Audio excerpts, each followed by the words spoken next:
사실은 이런 가르쳐 주기는 싫어요. 왜냐면 경쟁자인데 너무 잘생기고 해서. 처음에는 그러면 그 무대에 올라갈 때 공포를 어떻게 연습을 하셨어요? 말을 잘하고 싶으면 말 잘하는 분을 교재로 삼아서 하셔야 됩니다. 그분의 이제 스피치 성향, 패턴, 말투 하나, 웃음 포인트 하나 자꾸 보고 연습을 하다 보면 점점 본인께 돼요. 연습은 뭐 똑같이 따라하는 건가요? 네, 처음에는 따라합니다. 아, 저 포인트에서 어떻게 해야지가 아니라 잘 보고 따라하다 보면 아, 저래서 이 포인트에 사람들이 웃는구나. 이거를 알게 되고요. 자신감을 가져라, 노력해라. 이거는 사실 그냥 형식적인 말이고요. 네. 재밌게 말씀드리면 철저하게 분석하면 잘 있게 됩니다. 누구를 따라하셨나요? 저는 우선 설민석, 오, 그 역사학자, 그분이 영국영화과를 나오셨어요. 맞아요. 원래 역사학은 한국사는 사실 지루하다, 고리타분하다 이런 말이 너무 많았거든요. 네. 근데 그분이 그 자기의 스토리텔링하고 연극적인 요소를 집어넣어가지고 강의를 탁 하면 연예인 패널분들이 다 눈물이 글썽글썽 우는 거예요. 야, 흡입력 하나는 정말 최고구나. 네. 그래서 어떤 느낌이었냐면은 강의에 연극적인 요소를 정말 제대로 도입했기 때문에 다른 한국사 학자들하고 너무 다른 게 이분은 정말 방송물은 너무 절대적이구나 느껴서 그분의 그 스토리텔링 화법이라든지 자기 감정을 연극적인 요소로 하는 거는 정말 배우고 싶었고요. 김미경 강사님도 제 롤모델이 되셔가지고 그분은 너무 공감 능력이 뛰어나세요. 맞아요. 예, 그리고 옆집 언니, 누나가 얘기하듯이 그랬구나, 그랬어 하면서 공감해주면서 하는 능력이 너무 뛰어났기 때문에 와, 저거는 정말 배우고 싶다. 그리고 너무 자연스럽게 넘어가는 거. 와, 이거는 정말 국내 최고라고 생각이 했고요. 또 한 분 마지막 한 분이 김창학 교수님. 저도 아픈 가정사가 있습니다. 어머니하고의 사이가 있는데 그 김창학 강사님 같은 경우는 아버지와의 애증 관계가 있어요. 네. 여러 가지 너무 힘들고 고생하시다가 하셨는데 강의 포인트에서 사실은 자기 가족을 도입해가지고 하면 효과는 몇 배가 돼요. 저도 저희 어머니가 나와서 용돈 엄청 많이 드리거든요. 그리고 김창학 교수님 자기 어머니의 그 전라도 사투리 쓰면서 네. 예, 창호가 이러면서 하면서 자기 가족 누나들도 심지어 나와요. 누나들도 저기 매형들이 있지만 언제까지 매형은 아니라고. 그래서 자기 가족들이 딱 얘기가 나와요. 중요한 거는 저도 제 강의 포인트, 웃음 포인트에서 자기 가족들이 나와서 같이 공감하면서 하면 효과가 몇 배가 되거든요. 그래서 그 김창학 교수님의 그 소통하는 방법이라든지 유머 포인트가 가장 재밌으세요. 그냥 자연스럽게 하는 게 그 포인트가 너무 좋아서 하나하나씩 하다 보니까 시작은 김창호 교수님처럼 재밌게 하고 싶고요. 본론은 김미경 강사님처럼 공감되게, 그리고 마지막 결론은 설민석 강사님처럼 일목요연하게 정리해서 딱 끝내면 최고의 강의가 될 거라 생각해서 요거를 이렇게 해가지고 사실 모아서 접목시켰습니다. 대단하십니다. 분석도 분석인데 그 중에서 내가 잘할 수 있는 방법을 하나씩 또 접목을 또 하셨네요. 네, 맞습니다. 그리고 제가 명언 하나 얘기해 드릴게요. 준수한 예술가는 베낀다. 위대한 예술가는 훔친다. 이거를 피카소 형님이 말씀하셨고요. 피카소도 형님입니까? 네. 스타일이 노홍철 씨랑 비슷하신데요. 아니에요. 훔치는 건 창조적으로 모방하는 거고요. 베끼는 건 그냥 표절입니다. 무슨 말이냐면 장점들을 모아서 내 걸로 창조적으로 딱 만들면 이거는 정말 파급 효과가 엄청 켜지는 거고요. 그냥 그대로 갖다 쓰면 표절이죠. 지금 이제 제가 처음에 무대에 올라갔을 때 긴장감을 어떻게 극복하냐라고 할 때 쭉 설명을 해주신 걸 들어보면 네. 그만큼 철저히 연습을 했기 때문에 무대에 올라갈 때의 긴장감은 어떻게 보면 무시할 수 있을 정도로 넘어가시는가 봅니다. 맞습니다. 그리고 뭐 긴장했어요, 모았어요 하지만 실전은 딱 한 번뿐입니다. 연습을 아무리만 해도 실전에서 망치면 안 되기 때문에 준비만 철저하게 하면 재밌는 거 말씀드릴게요. 1시간 강의부터 제가 5시간 강의까지 해봤는데 어떤 게 어렵나요? 물어보면 시간이 짧을수록 어렵습니다. 왜냐하면 전달해야 될 메시지는 국한되어 있는데 시간이 많으면 야, 내가 마음대로 밀고 당기고 강약 조절이 되기 때문에 야, 너무 편합니다. 이렇게 갔다 저렇게 갔다 반응 보면서 왔다 갔다 할 수가 있는데 시간이 짧다. 그러면 진짜 40분짜리인데 몰아쳐서 똑같은 돈을 주고 40분을 시키면 야, 이 40분 동안 내가 이 금액 받은 만큼의 전달을 해야 되는데 이거를 요약하기가 더 어렵기 때문에 시간이 짧을수록 준비를 더 많이 하고요. 시간이 길면 너무 편합니다, 사실은. 지금 말씀 중에 준비만 잘 돼 있으면 네. 이라는 전제 조건을 달았는데 네. 사실 저는 이게 되게 어려운 거라고 보고 그리고 네. 또 이게 사람마다 다른 거라고 봐요. 네네. 준비만 잘 돼 있으면 준비를 얼마나 하셨어요? 재밌게 말할게요. 생각 정리를 잘 하시잖아요. 그럼 스피치는 덤으로 됩니다.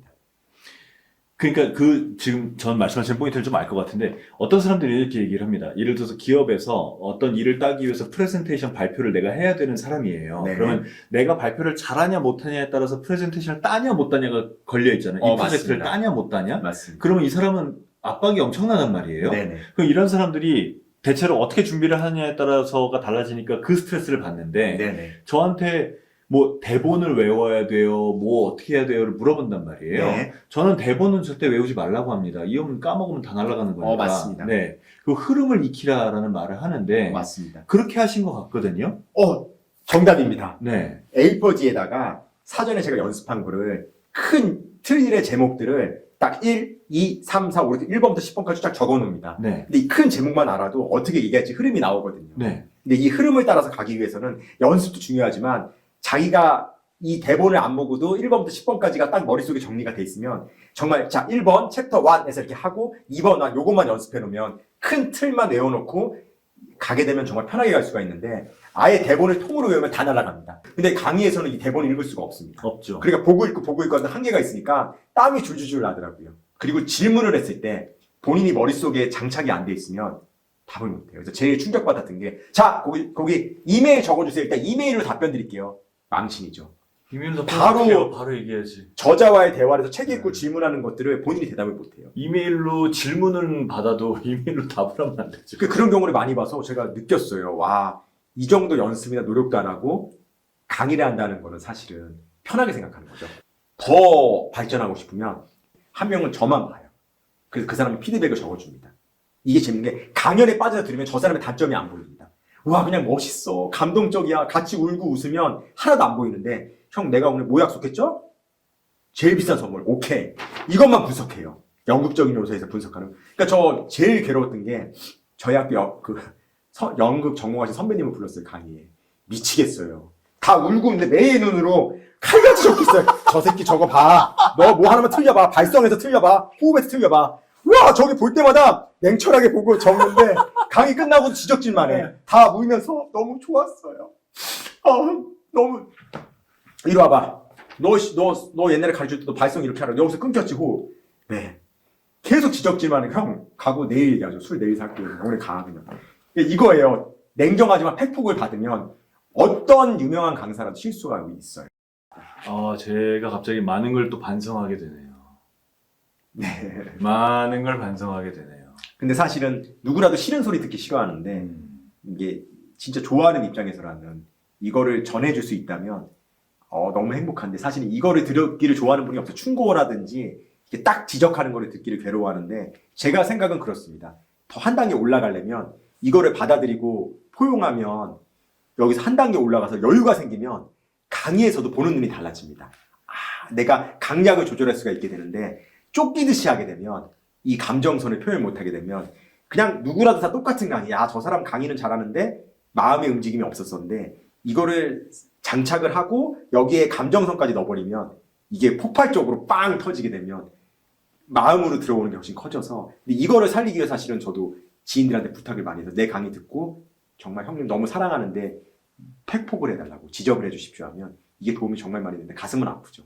저는 지금까지 제가 무슨 뭐 보험회사나 금융회사나 이런 기업들의 강의를 갔을 때 끝나고 나면 그 강의를 주선했던 담당 팀 분들에게 뭐 어땠나요? 반응은 어땠나요? 뭐 솔직히 좀 들려주세요. 라는 말을 할 때 저는 그렇게 물어볼 때 제 자신이 단점도 들을 준비가 돼 있다고 생각을 했어요. 네. 근데 지금 말씀을 들어보니까 저는 단점을 들을 준비가 돼 있던 게 아니라 좋은 피드백을 듣고 싶어서 물어봤던 게 아닌가라는 생각이 듭니다. 그러니까 제가 진짜 단점을 듣고 싶었다면 그분들한테 물어볼 게 아니라 맞습니다. 진짜 내 주변 지인들한테 물어봤어야 되는구나 맞습니다. 라는 생각이 들어서 그럼 이제 정말 여쭤보자면 물론 제가 강의하는 걸 보신 적은 없으시지만 네. 제가 유튜브 하거나 방송하거나 하는 저의 말투나 이런 걸 봤을 때 제가 오프라인 강사로 성공을 하려면 네네. 어떤 점을 좀 고쳐야 된다고 보십니까?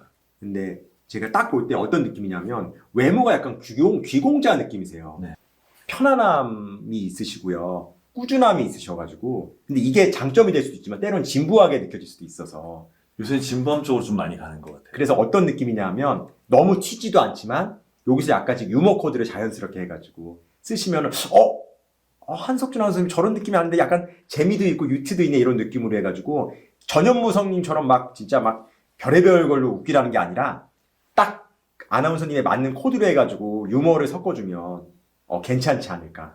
스피치 강의할 때도 약간의 그 우여곡절이 없는 분은 없지 않습니까? 네. 그 석준 아나운서님만의 스토리텔링을 살짝 넣어서 감정적인 요소를 단 몇 분이라도 넣으면은 이게 아마 기업 쪽의 스피치 쪽으로도 명강사지만 마음도 움직이는 쪽도 돼가지고 시너지가 엄청 클 것 같아요, 저 같은 경우는. 그래서 그거를 제가 만약 시간이 된다면 알려드리고 싶죠. 저만의 비법이지만 그게 아마 제일 크지 않을까. 지금 외모나 이런 게 잘생기셨잖아요. 근데 여기서 약간 연극적인 요소를 쓴다 그러면 제 생각은 그래요. 오프라인 강의에서도 정말 폭발적으로 여성분들을 확 땡기지 않을까 해서 사실은 이건 가르쳐주기는 싫어요. 왜냐면 경쟁자인데 너무 잘생기고 해서 이거 지금 이게 좁아질 것 같아서 제가 김민성 쇼호스한테도 안 가르쳐주고 감정적으로 그냥 너 잘해 최고야. 오늘 이렇게 장시간 동안 정말 좋은 노하우들 많이 설명해 주셔서 너무너무 감사하고 저희 채널을 보시는 분들 중에 이제 스스로 말을 잘 못한다고 생각해서 네네. 말을 잘하기 위해서 노력하시는 분들이 참 많거든요. 네네. 그분들에게 네. 말을 잘하고 싶으면 끝으로 이런 노력을 한번 해봐라 라고 권하고 싶은 방법 혹은 권하고 싶은 마인드셋이 있다면 이 스피치는 사실 말 잘하는 거를 요구하시는 분이 요새 많아졌어요. 근데 이거에 대해서 강약 조절이라든지 포인트, 발성 이거는 사실대로 말씀을 드리면 본인이 갑자기 확 잘하기는 어려워요. 뭐든지 잘하려면 잘하는 사람 옆에서 배우면 반 이상 먹고 들어가거든요. 그래서 그 사람의 노하우를 따라 하면서 자기만의 방법으로 소화시키면서 발전시키면 금방 가지 않을까. 해답지가 눈앞에 있는데 처음부터는 하겠어 그러면 이미 시작하다가 지쳐요. 힘들어 못해 먹겠어 이렇게 하는데 정답지가 있으면 3분의 1까지는 그냥 딱 보고 그래 하고 나머지 3분의 2는 자기만의 압도적인 노력을 제가 분명히 말했어요. 그냥 노력은 남들하고 똑같은 노력은 노력이 아닙니다. 그냥 남들이 다 하는 거고 진짜 압도적으로 저도 제 첫 강의 모습을 보면 막 오그라들고 창피해요. 야 저거 삭제해버리고 싶고 어떻게 없앨 수가 없지 않을까요? 유튜브도 첫 출연한 거는 정말 얼어가지고 야 어떻게 내가 저런 표정을 지을 수가 있지? 여유가 하나도 안 느끼고 무조건 이거 잘해야 되겠다는데 쫓기듯이 저 해주십시오 이렇게 하는데 느껴져요. 근데 이제 어느 순간부터는 여유가 붙고 하니까 미소도 더 자연스러워지고 이제 보는 느낌이 생겨서 더 노력하고 해야 되겠다 느끼고 있습니다. 제 강의 중에 항상 포인트, 결론이 있거든요. 네. 말씀드려도 될까요? 네. 혹시 여기는 애청자들을 뭐라고 부르시나요? 조카들이라고 합니다. 저는 카준이. 카준이. 카준 형의 매니아는 카준인데 조카들이요. 조카들! 오늘 이 카준 형 제가 드릴 말씀이 있습니다. 여러분이 살면서 단 6개월이든 1년이든 미쳐서 내가 간절하다, 절실하다, 진짜 노력했다, 자신 있게 말할 수 있으면 여러분 인생은 성공한 겁니다. 이상 강의의 진심인 남자 카준입니다. 이거 해야 되는데 저. 어떤 거요? 이상 강의의 진심인 남자 카준형입니다. 그러면 네. 석준 아나운서님은 네. 스피치의 진심인 남자 한석준입니다. 이렇게 해야 되는데. 알겠습니다. 사실 이상 강의의 진심인 남자 카준형입니다. 이상 스피치의 진심인 남자 한석준입니다. 하!